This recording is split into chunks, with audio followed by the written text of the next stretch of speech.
Hey there, it's Courtney with C. Clark Creative. Thanks for stopping by. Today's card is using texture paste and ink blending.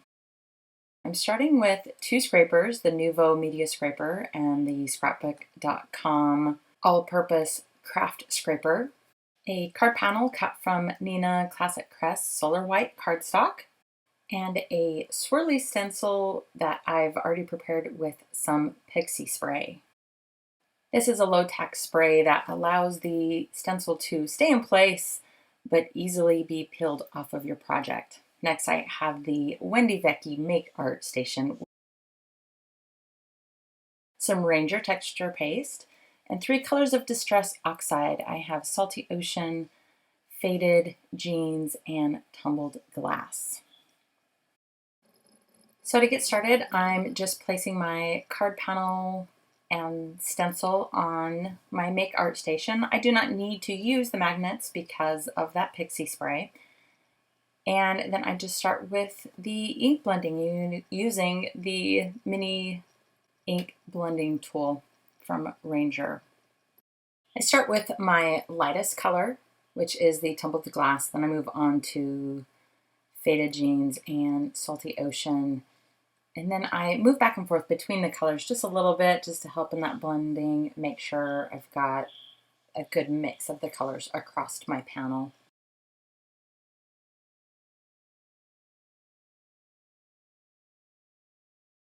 Just pulling up the stencil here to check the blending, making sure I'm not moving it, and then I put it back down, just fix a couple spots.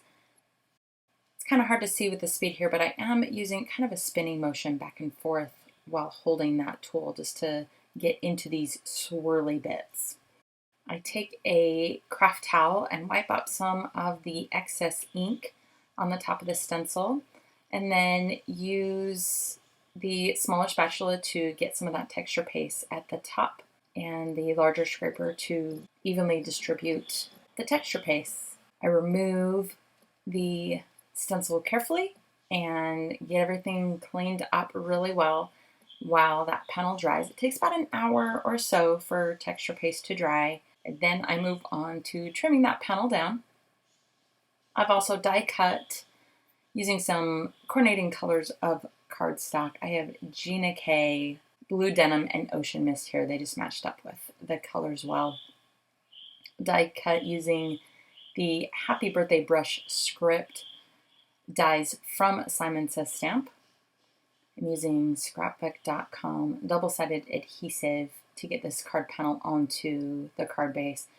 Now, how I tend to do this is I will pop up 2 corners and create little tabs. That way I can kind of orient my card panel before it completely sticks down on the card. Once I know it's in place, I can press those 2 sticky corners down and then just pull the rest of that tab out,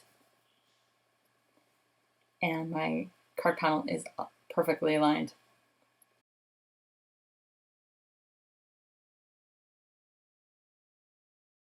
I'm using Distress Collage Medium to get the sentiment adhered to its background panel.